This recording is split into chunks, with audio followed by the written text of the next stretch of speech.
हमारी संस्कृति, हमारी पहचान। यज्ञ, योग, आयुर्वेद सदा रहे हमारे साथ। भारत के प्राचीन ग्रंथों एवं आधुनिक विज्ञान का दिव्य संगम, यज्ञ महिमा।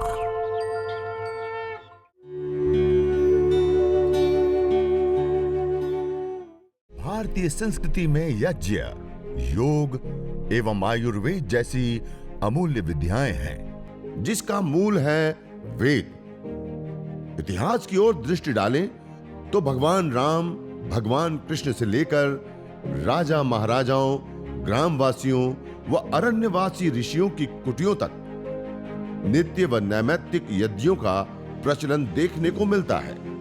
और कुछ गुजरात, महाराष्ट्र और उत्तर प्रदेश के कुछ ऐसी भी रिसर्चेस सामने आई हैं कि गाय के गोबर को जलाने पर वायुमंडल के अंदर विशेष रूप से ऑक्सीजन की मात्रा बढ़ती है, ऐसा कहा जाता है। अभी हमने कोई रिसर्च नहीं किया, ऐसे कुछ चीजों में सामने आया है।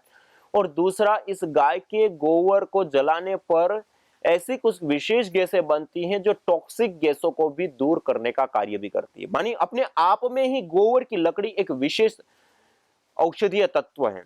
और प्राचीन काल में भी हमारे आयुर्वेद आदि ग्रंथों में भी गाय के गोबर के उपलों का प्रयोग विशेष रूप से बताया गया है। और गाय के गोबर के उपलों का जो प्रयोग है वह कुछ विशेष जो जड़ी बूटियों का हम निर्माण करते हैं, उन जड़ी बूटियों के निर्माण में अहम विशेष भूमिका निभाता है। और उसके बिना, इसकी आग के बिना वो औषधि बनाई जाए तो उसमें वो तत्व, वो गुण नहीं आते हैं, वो उसमें परिणाम नहीं आते हैं। उसके लिए उस भस्मों को बनाने के लिए गाय के गोबर के उपलों का ही प्रयोग किया जाता है। इतना नहीं, यहाँ तक कि कुछ ऐसे बर्तन जो आयुर्वेद के अंदर जो हम औषध निर्माण के लिए प्रयोग करते हैं, उसको सैनिटाइज करने के लिए, उसके अंदर गंध है, कोई बैक्टीरिया है, किसी प्रकार की वैसी चीजें हैं, तो उसको क्लीन करने के लिए, शुद्ध करने के लिए भी गाय के गोबर के कंडों को जला करके, उसका धुआं कर करके, या उसके साथ साथ कुछ जड़ी बूटियां भी जला करके, और उसके ऊपर उस पात्र को उल्टा रख दिया जाता है और धुएं को उसके अंदर भरने देते हैं, और वह पात्र ऐसे शुद्ध किया जाता है और उसके बाद प्रयोग किए जाते हैं। सैनिटाइज करने का भी कार्य इस गाय के गोबर के उपले या गाय के गोबर के सूखी हुई स्टिक होती है, वो कार्य करती है। इतना ही नहीं, इसके साथ साथ जुड़ी हुई और भी बहुत सारी, अभी कुछ ही दिन पहले एक चीज सामने आई कि गाय के गोबर को जलाने के बाद जो भस्म हमें मिलती है, वो भस्म भी अपने आप में एक विशेष औषधीय द्रव्य है। जो शेष बचा हुआ है वह भी, गाय के गोबर की जो भस्म होती है उसके अंदर एंटीबैक्टीरियल, एंटी फंगल आदि प्रॉपर्टी भी होती है। सौंदर्यवर्धक गुण बहुत विशेष रूप से इस यज्ञ की भस्म में पाया जाता है। इसी भस्म के अंदर कैल्शियम की मात्रा होती है विशेष रूप से, जिनको जोड़ों में दर्द है, वो अलग अलग कैल्शियम की कमी रहती है, उनको भी विशेष करके लाभ करती है। इसके अंदर आयरन पाया जाता है, जिनको रक्त अल्पता से लेकर के अलग अलग चीजों की जो खनिजों की समस्या होती है, कैल्शियम है, आयरन है। और भी हमने यह स्वयं ने भी कुछ research PRI Patanjali research institute में की हैं, उसमें भी बहुत सारी ऐसी चीजें सामने आई कि यज्ञ को करने पर, हवन को करने पर, अग्निहोत्र को करने पर अलग अलग तत्व जैसे जिंक है, आयरन है, कॉपर है, कैल्शियम है, ऐसे कई सारे ये तत्व हैं, खनिज हैं, जो हमें विशेष करके इस यज्ञ, हवन, अग्निहोत्र करने के बाद जो गाय के गोबर की राख होती है उसमें हमें स्वाभाविक रूप से मिलते हैं। और इस राख को खाने पर हमें ये सारे खनिजों की, जो हम गोलियां खाते रहते हैं, अलग अलग प्रकार की जो हम दवाइयां खाते रहे, उन दवाइयों की आवश्यकता नहीं पड़ती है। उसके साथ साथ इस की भस्म को पानी में जैसे ही डालते हैं तुरंत पानी अल्कलाइन हो जाता है। और आज की एक सबसे बड़ी बात यह है कि यदि आप निरोग रहना चाहते हैं तो आप अपनी बॉडी को अल्कलाइन रखें। और हमारे शरीर के अंदर 70% से अधिक पानी होता है, और जब 70% से अधिक पानी होता है तो उससे हमारे शरीर के अंदर विशेष रूप से हमारी बॉडी अल्कलाइन, यदि पानी अल्कलाइन पीते तो हमारी बॉडी अल्कलाइन बने। उसके साथ साथ हम अन्य एसिडिक पानी लेते हैं तो हमारी बॉडी एसिडिक बनती है। तो इसलिए ये जो भस्म डालते हैं, आप मेरे सामने दूसरी रिपोर्ट ये आप देख पा रहे हैं, इस रिपोर्ट के अंदर हमने बताया इसकी पीएच वैल्यू को, हम 10 ग्राम भस्म को 1 लीटर पानी में अर्थात 100 ml में 1 ग्राम भस्म डालते हैं। 1 गिलास 100 ml मानिए 1 गिलास 1 कप, उतने में 1 ग्राम भस्म डालते हैं तो उसकी पीएच वैल्यू 10 हो जाती है, 10 हो जाती है। तो हम 8 से 10 ग्राम भस्म प्रति लीटर पानी में पोटली बांध करके, कपड़ा शुद्ध करके उसमें पोटली बांध करके रात को डाल दें। सुबह में उस पोटली को एक आध बार हिला करके थोड़ा निचोड़ करके निकाल लें और उस जल को यदि हम पिए तो वो अल्कलाइन वाटर है। और उस अल्कलाइन वाटर को बनाने के लिए आज पूरे संसार में 3.5 लाख रुपए की एक मशीन बिकती है अल्कलाइन वाटर करने के लिए, जो कि हम यज्ञ की भस्म है उसको डाल करके वाटर को अल्कलाइन कर सकते हैं। और अल्कलाइन ही नहीं, उसके साथ साथ जो मैंने बताया जिंक, आयरन, कॉपर, कैल्शियम, जो हमारे लिए आवश्यक तत्व हैं, वो तत्व भी उस पानी के अंदर आ जाते हैं। और उस पानी को पीने से हमें विशेष आरोग्य की प्राप्ति, और ये भी हमने देखा ब्लड ऑक्सीजन तक बढ़ जाती है इस भस्म का सेवन करने से। और कई सारे लोगों ने मेरे को यह भी बताया कि इस भस्म का निरंतर सेवन करने पर जो उनको एलर्जी अलग अलग प्रकार की थी, वो एलर्जी भी उनकी लोगों की दूर हुई। तो इस प्रकार से यह यज्ञ की भस्म, और उसमें विशेष करके जो यह गाय के गोबर की स्टिक है, उसकी गाय के गोबर के कंडों को यदि हम यज्ञ में विशेष प्रयोग करते हैं तो उसका अपने आप में एक विशेष लाभ होता है। और परम पूज्य सरदेव स्वामी जी महाराज ने आज जो अलग अलग प्रोडक्ट उपलब्ध कराए हैं उसमें ये सारे कई सारे जैसे मैंने लाभ बताए हैं इस भस्म से लेकर के अलग अलग स्टिक के, वो सारे स्टिक में हो। और ये स्टिक आज पतंजलि योगपीठ से भी यह प्रोडक्ट के रूप में भी सब जगह पे उपलब्ध है। गोमय समिधा, इसके अंदर विशेष कई सारे तत्व मानी कुछ जड़ी बूटियां मिला करके इस समिधा को बनाया गया है। तो इस समिधा को भी आप विशेष रूप से प्रयोग कर सकते। गोमय समिधा, गाय के गोबर से बनी हुई स्टिक। ऐसे ही जैसे मैंने हवन कुंड का आपको कितना विशेष लाभ बताया, रिसर्च बताई, सारी चीजें बताई। यज्ञ करने के लिए हवन कुंड, घी का पात्र, श्रु, आचमन चम्मच, आचमन पात्र, आचमन प्लेट, सामग्री की प्लेट, गुगुल की प्लेट से लेकर के समिधा रखने की प्लेट से लेकर के जल सिंचन के लिए कलश और हवन कुंड का स्टैंड, ये कई सारी 8, 10, 12, 14 चीजें हो जाती हैं छोटी छोटी। ये सारी की सारी चीजें भी मिला करके ये हमने हवन कुंड किट बनाई है। इस हवन कुंड किट के अंदर सारा दीपक से लेकर के कलश पर्यंत, हवन कुंड पर्यंत का सारा सामान एक साथ लोगों को उपलब्ध हो जाता है। तो यह हवन कुंड किट भी आप विशेष रूप से प्रयोग कर सकते हैं, जो पतंजलि योगपीठ से निर्माण किया गया है। ये यज्ञ के सेवा में विशेष करके अद्भुत लाभ देने वाली तो ये गोमय समिधा और यह हवन किट। और तीसरा चीज हमें चाहिए गाय का घी। यज्ञ के लिए मुख्य तत्व कोई है, विशेष तत्व कोई है, तो वह है गाय का घी। तो ये आप देख रहे हैं, ये गाय के घी का भी आप विशेष रूप से प्रयोग ले सकते हैं। पतंजलि गाय का घी, आपके पास गाय है, आपके अड़ोस पड़ोस में कोई गाय है और वहीं से ताजा घी मिल जाता है तो सबसे श्रेष्ठ है, उसी का प्रयोग करें। नहीं तो आप पतंजलि स्टोर के ऊपर जाकर के पतंजलि गाय के घी का प्रयोग आप करें। और इस गाय के घी को जो हम प्रयोग करते हैं, पहले इसको गर्म कर लेते हैं। यज्ञ करने से पहले इसको थोड़ा गर्म कर लेते हैं और गर्म करने के बाद अपने जो हवन का पात्र है उसके अंदर रख करके और फिर उसकी हम आहुतियां देते हैं। तो इसलिए हम गर्म किया हुआ घी हम विशेष रूप से प्रयोग करते हैं यज्ञ में। और हो सके तो थोड़ा सा जायफल, थोड़ी सी जावित्री और थोड़ा सा केसर, इसको विशेष रूप से पीस करके हम बिल्कुल बारीक चूर्ण पाउडर बना लें और गाय के घी को गर्म करते समय उसके अंदर हम डाल दें और हल्का हल्का मंद मंद आग में थोड़ी देर उसको तपा लें। ज्यादा गर्म नहीं करना, हल्का हल्का तपा लें। तो उससे वह घृत संस्कृत हो जाता है, उस घी के अंदर वह सुगंधित द्रव्य मिल जाते हैं और वह हमें विशेष लाभ देने वाला हो जाता है। और सामान्य रूप से यज्ञ करने में तो यह चीज सुगंधित हम मिलाते हैं, लेकिन यदि आपको कोई रोग विशेष है, जैसे मस्तिष्क से संबंधित रोग आदि हैं या पार्किंसन आदि हैं, पैरालिसिस आदि हैं, तो आप ज्योतिष्मती का तेल विशेष रूप से इसमें मिला सकते हैं।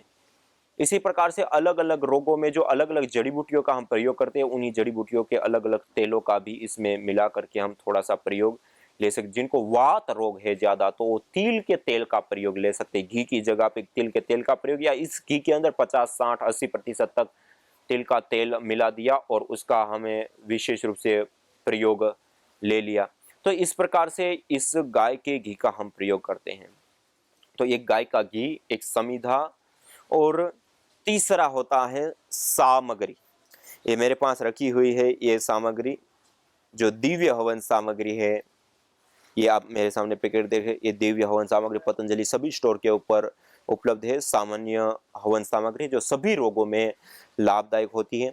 अन्यथा यदि हम चिकित्सा यज्ञ करते हैं तो उसमें यह विशेष द्रव्यों का हम प्रयोग करते हैं, विशेष हम सामग्रियों का प्रयोग करते हैं रोगानुसार। जिसको जो रोग, कुष्ठ रोग है तो कुष्ठग्न हवन सामग्री, चर्म रोग है तो उसके लिए त्वक्कांति हवन सामग्री, डायबिटीज है तो उसको मधुमुक्ता हवन सामग्री, हार्ट से संबंधित रोग है तो हृदय हवन सामग्री, मिर्गी आदि रोग है तो ज्योतिषमती आदि, और मेध्य हवन सामग्री मस्तिष्क से संबंधित रोगों के लिए श्वेत चंदन, गुड हार्मोन्स को बढ़ाने और पित्तज रोगों के लिए विषग्न धूप, वायु के शोधन और पोषण के लिए और वायुमंडल के अंदर फैले हुए जहर को दूर करने के लिए, यक्षमाहार सामग्री टीबी के लिए, गर्भधा हवन सामग्री जो है वह संतति प्राप्ति नहीं होती या माताओं बहनों से संबंधित समस्या, धातुओं के पोषण चाहे माताओं में है चाहे पुरुषों में हो उसके लिए विशेष करके प्रयोग में आती हैं। इसी प्रकार वातारी हवन सामग्री जो वातज रोग होते हैं उनके लिए विशेष करके लाभकारी होते हैं। इस प्रकार से कई सारी रोगानुसार हवन सामग्री होते हैं, वो भी आपको आगे के सेशन में एक एक सामग्री के बारे में रोगानुसार कैसे हवन सामग्री का चयन करना और कैसी हवन सामग्री से हमें हवन करना है आदि विषयों के ऊपर भी आपको विशेष रूप से बताएंगे। तो यह यज्ञ के लिए कुछ आवश्यक चीजों में ये चीजें हो। उसके अतिरिक्त एक ये आस्था प्रेमीय कपूर, अब अग्न्याधान करते हैं तब हमें कपूर की आवश्यकता होती है, तो आप इस कपूर का विशेष रूप से आप प्रयोग ले सकते हैं। तो यह जो प्रीमियर कपूर है यह शुद्ध कपूर है, केमिकल रहित। अन्यथा लोग आज कपूर महंगा होने के कारण उसके अंदर भी बहुत सारी चीजें मिला मिला करके बेचते हैं और लोग सस्ते के उसमें आकर के उस जहरों को जला जला करके अपने स्वास्थ्य की हानि कर लेते हैं। तो आप शुद्ध कपूर का प्रयोग करें और इसके साथ साथ आप भीमसेनी कपूर होता है उसका भी प्रयोग ले सकते हैं। तो एक कपूर, तो इतनी यज्ञ के लिए पूर्व आवश्यक चीजें होती हैं जो हवन सामग्री से लेकर के ये सारी चीजें। और सामग्री, सामान्य सामग्री में 4 गुण युक्त द्रव्यों का हम प्रयोग करते हैं, मिष्ट, सुगंधित, पुष्टिकारक और रोग निवारक। ये 4 प्रकार के गुण वाले जो द्रव्य होते हैं, काले तिल है, चावल है, खाली आप काले तिल से हवन कर सकते हैं, केवल आप चावल से हवन कर सकते हैं, केवल आप गुगुल से हवन कर सकते हैं, गाय के घी से हवन कर सकते हैं। ऐसे बहुत सारे ऐसे द्रव्य है, केवल आप उस एक का भी आहुति देकर के आप यजन हवन अग्निहोत्र कर सकते हैं और विशेष लाभों को आप प्राप्त कर सकते हैं। और यदि चिकित्सा यज्ञ करते हैं रोगानुसार तो विशेष आप सामग्रियों का चयन करें। ये तो हो गई वस्तुओं से संबंधित जानकारी। लेकिन इससे अतिरिक्त जब हम यज्ञ करते हैं, हवन करते हैं, अग्निहोत्र करते हैं तो और भी कुछ महत्वपूर्ण और विशेष चीजों की हमें आवश्यकता होती है। उसमें से एक सबसे मूलभूत आवश्यकता होती है विधि की। यज्ञ हम करते हैं तो विधि पूर्वक हम करते हैं। विधिहीन यज्ञ को तामस यज्ञ कहा और वो कोई विशेष फल देने वाला नहीं होता है। इसलिए हम विधि पूर्वक यज्ञ करें। और विधि के लिए हमने यह पुस्तक वैदिक नित्य कर्म विधि पुस्तक पतंजलि योगपीठ से प्रकाशित है। इस पुस्तक के अंदर विशेष रूप से जितने भी यज्ञों की विधि, पंच महायज्ञ जो हमें दैनिक रूप से प्रतिदिन करने होते हैं, उन पंच महायज्ञों का विस्तृत इसमें विवरण, विधि और मंत्रों के अर्थ, दिशा निर्देश आदि सारी चीजें पंच महायज्ञों की इसमें बताई हैं। इससे अतिरिक्त साप्ताहिक जो बृहद यज्ञ किया जाता है उस बृहद यज्ञ की भी विधि इसमें विशेष रूप से दी गई हुई है। इतना ही नहीं, उसके साथ साथ 16 संस्कारों का परिचय और उसके साथ विशेष जो पर्वों पर हम यज्ञ करते हैं, चाहे वो नव संवत्सरेष्टि है, कोई विशेष स्थापना दिवस आदि होता है, उस समय की विशेष आहुतियां हैं, रामनवमी पर हैं, श्रावणी उपाकर्म, रक्षाबंधन जिसको हम कहते हैं, श्री कृष्ण जन्माष्टमी, विजयादशमी जिसको हम दशहरा कहते हैं, शारदीय नवसश्रेष्ठी दीपावली और मकर संक्रांति जिसको संक्रांति सौर संक्रांति भी कहते हैं, वसंत पंचमी, शीताष्टमी, वसंती नवसश्रेष्ठी, होलिका जिसको हम कहते हैं, ये सारे के सारे जो विशेष पर्व होते हैं, उन पर्वों पर जो विशेष यज्ञ होते हैं उसकी भी विधि और उन मंत्र और मंत्रों के अर्थ और इस मंत्र से क्या और कैसे करना है, कौन सी आहुति देनी, वो सारी चीजें भी इसमें बताई। उसके साथ साथ अन्य जो सामाजिक पद्धतियां होती हैं, जैसे हम जन्मदिन मनाते हैं तो यज्ञीय जन्मदिन हम मिलाए, वैदिक जन्मदिन हम मनाएं। इसी प्रकार से वागदान जिसको हम सगाई आदि कहते हैं उसके, वैवाहिक वर्षगांठ, शिलान्यास जिसको हम भूमि पूजन कहते हैं, भवन उद्घाटन, गृह प्रवेश जिसको हम कहते हैं, नए भवन में नए घर में रहने के लिए जाते हैं तब जो यज्ञ करते हैं, उनकी विधियां भी इस पुस्तक के अंदर दिया है। और इतना ही नहीं, इसके साथ श्रद्धा सूक्त, पुरुष सूक्त, संगठन सूक्त आदि जो विशेष वेद के मंत्र है, सूक्त हैं, और वेद मंत्रों को भी, सूक्तों को भी इसमें दिया है। और उसके साथ साथ यज्ञ से संबंधित जो महत्वपूर्ण प्रश्नोत्तर या महत्वपूर्ण जो बातें हैं वह भी इसके अंदर दी हुई है। अर्थात यह एक पुस्तक विधि से लेकर के सारी चीजों में एक अद्भुत भूमिका निभा। और स्वामी दयानंद सरस्वती जी ने जो यज्ञ की विधि प्रदान की और यज्ञ की महिमा, चाहे वह वेदों में बताई, अलग अलग भाष्यों को करते हुए और संस्कार विधि से लेकर के ऋग्वेद आदि भाष्य भूमिका से लेकर के सत्यार्थ प्रकाश में, जहां पर भी अलग अलग जगह पे जो विशेष बातें बताई हैं स्वामी दयानंद सरस्वती जी ने यज्ञ से संबंधित, वो सारी बातें भी हमने इसमें मेंशन किया है। तो यह एक विशेष यज्ञ के ऊपर वैदिक नित्य कर्म विधि, यह पुस्तक नवीनतम पतंजलि योगपीठ से निकला हुआ संस्करण है। तो इसको भी आप प्राप्त कर इसका विशेष लाभ उठा सकते हैं। इसमें सारी विधियां, मंत्र और ये सारी चीजें हैं। तो इस पुस्तक को भी आप मंगाना चाहें तो आप मंगा सकते हैं। इसी प्रकार से विधि के लिए हमने एक ये दूसरी पुस्तक है, ये तो सामान्य पर्वों से लेकर के, जैसे मैंने बताया, अलग अलग यज्ञों की विधि, ऐसे ही यह यज्ञ योग आयुर्वेद चिकित्सा पुस्तक है। इस यज्ञ योग आयुर्वेद चिकित्सा पुस्तक के अंदर हमने विशेष करके जो यज्ञ चिकित्सा है, जो हमारे वेदों में बताया, हमारे आयुर्वेद आदि ग्रंथों में बताया या हमारे अन्य ग्रंथों में बताया, जो यज्ञ चिकित्सा की महत्वपूर्ण और विशेष मेंशन और बातें हैं हमारे ट्रेडिशनल नॉलेज में, प्राचीन ज्ञान, उसको भी इसमें वेद मंत्रों के साथ, सब प्रमाणों के साथ इसमें दी गई है। और कौन से रोग में कौन सी जड़ी बूटी का प्रयोग करना है, कितनी मात्रा में प्रयोग करना है और किस प्रकार से उसको करना है, तो हमें विशेष लाभ होता है। और यज्ञ चिकित्सा से संबंधित प्रमाणों से लेकर के धूम्र चिकित्सा के विशेष नुस्खों से लेकर के और अलग अलग जो रोगानुसार हवन सामग्री, कौन सी जड़ी बूटियां कितनी कितनी मात्रा में डालने आदि से लेकर के सारी चीजें इस यज्ञ योग आयुर्वेद चिकित्सा पुस्तक में यज्ञ के ऊपर पहले बताया गया है, यज्ञ चिकित्सा के ऊपर सारी चीजें डिटेल से बताई गई हैं, जिसके अंदर यज्ञ चिकित्सा से संबंधित ये पंच महायज्ञों से लेकर के जो अलग अलग जो संविधा है, वसंत ऋतु में कौन सी संविधा प्रयोग करें, तो समी की जो ऋतु अनुसार संविधाओं का चयन कैसे करें, तो वसंत ऋतु में समी की संविधा, ग्रीष्म ऋतु में पीपल की संविधा, वर्षा ऋतु में ढाक या बिल्व की संविधा, शरद ऋतु में प्लक्ष और आम की संविधा, शिशिर ऋतु में गुलर और बड़ की संविधा, हेमंत ऋतु में खेर की संविधा और सर्व ऋतु में गोमय संविधा। इस प्रकार से अलग अलग जो संविधाओं का चयन से लेकर के पंच महायज्ञ का परिचय से लेकर के इस पुस्तक के अंदर भी अग्निहोत्र की महिमा, एतेषु यश्चरते भ्राजमानेषु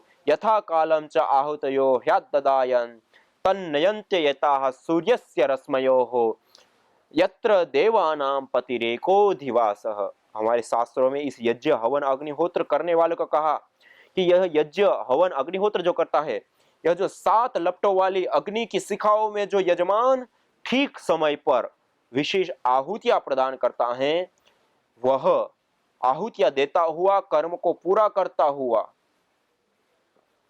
उसको ये आहुतियां वहां ले जाती है, सूर्य की किरणों में पहुंचकर संचित कर्म रूप होकर के वहां पहुंचा देती हैं। देवानाम पतिरेकोधिवास, जो देवताओं का पति अर्थात जो ईश्वर है, भगवान है, जिसको हम प्रभु कहते हैं, उस तक हमें पहुंचाने वाला होता है। यह यज्ञ एक दूत का काम करता है हमें परमात्मा तक पहुंचाने के लिए। और यथेह क्षुदिता बाला मातरम पर्युपास्ते एवं सर्वाणि भूतानि अग्निहोत्रम उपास्ते, जैसे भूख से पीड़ित बालक अपनी मां को पुकारता है, अपनी मां की शरण में जाता है। यथेह क्षुदिता बाला, भूख से पीड़ित बालक मातरम पर उपास है, अपनी माता की उपासना करते हैं, अपनी माता के चारों ओर घूमते हैं, उनके पास अपनी वेदना प्रकट करते हैं। और निश्चित होता है जब बच्चा अपनी माँ के पास अपनी वेदना भूख की प्रकट करता है तो निश्चित रूप से उसका भूख का अंत होता है, अर्थात माँ उनको खाने के लिए देती ही देती है, निश्चित होता है। ऐसे यथेह क्षुधिता बाला मातरम पर्युपासते एवं सर्वाणि भूतानि अग्निहोत्रम उपासते, ऐसे ही सारे भूत अर्थात मनुष्यगण एवं सर्वाणि भूतानि अग्निहोत्र, ऐसे ही सारे मनुष्यगण अग्निहोत्र की उपासना करते हैं। अग्निहोत्र की उपासना करनी चाहिए, जिसे एक निश्चितता होती है कि माँ के पास जाता है बच्चा तो उसकी भूख का निवारण होना निश्चित है। ऐसे ही दुख से पीड़ित मानव जब उस माँ अर्थात यज्ञ के पास जाता है, यज्ञ करता है और उसके पास प्रार्थना करता है तो उसकी प्रार्थना पूर्ण होती। उतनी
उसमें से बेस्ट तरीका है यज्ञ की भस्म डाल दो और पानी अल्कलाइन हो जाता है। ये बहुत बड़ा रिसर्च बेस्ड बात बता रहा हूं आपको, ये सारा शोध करके उसके ऊपर पूरा टेस्ट रिपोर्ट के साथ आपको बात कर रहा हूं। तो जिनको भी बहुत तरह के उपद्रव रहते हैं शरीर में, पानी पीते ही पानी पीने से भी उल्टी आती है लोगों को, पानी पीने से भी डायरिया हो जाता है, पानी पीने से कोलेस्ट्रॉल बढ़ जाता है, वेट बढ़ जाता है। बताओ ये कोई बात है?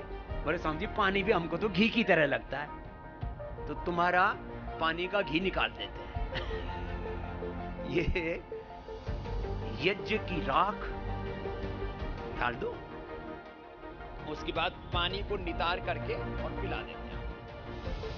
जितने भी ये आप आरओ वाटर पीते हैं ना, इससे गैस बनती है। मैंने लगातार 20 साल ये पानी पिया, सारे देश में घूमता रहा, तो भाई कहीं पानी से दिक्कत ना आ जाए। ये तो चलो गनीमत रही कि पूरा हिंदुस्तान घूमते समय एक बार में मुझे फूड पॉइजनिंग नहीं हुआ। 20 लाख किलोमीटर से ज्यादा घुमा हूं, एक बार भी फूड पॉइजनिंग नहीं हुआ, एक बार भी पेट में इंफेक्शन नहीं हुआ, एक बार भी उल्टी दस्त नहीं लगा। लेकिन एक काम गड़बड़ हुआ, वो पानी पीते पीते गैस बनने लग गई। बताओ मेरे जैसे योगी को भी। क्यों? उसमें सारे मिनरल्स तो निकाल देते हैं। ये जो तुम पानी पीते हो ना बोतल वाला, ये अच्छा नहीं होता।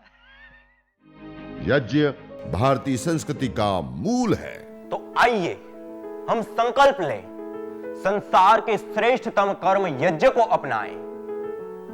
पिंड और ब्रह्मांड में संतुलन कायम करने वाले यज्ञ को अपने जीवन का अभिन्न अंग बनाएं एवं प्रकृति मां के प्रति अपने ऋणों को अदा करें। विश्व स्वास्थ्य का एक नारा, यज्ञ से होगा जग उजियारा। भारतीय संस्कृति की अमूल्य विरासत यज्ञ की महिमा को जानने हेतु वैदिक चैनल पर प्रतिदिन प्रातः एवं सायं 11:30 बजे यज्ञ महिमा कार्यक्रम से जुड़े। विशेष जानकारी हेतु संपर्क करें। मोबाइल 9068565306।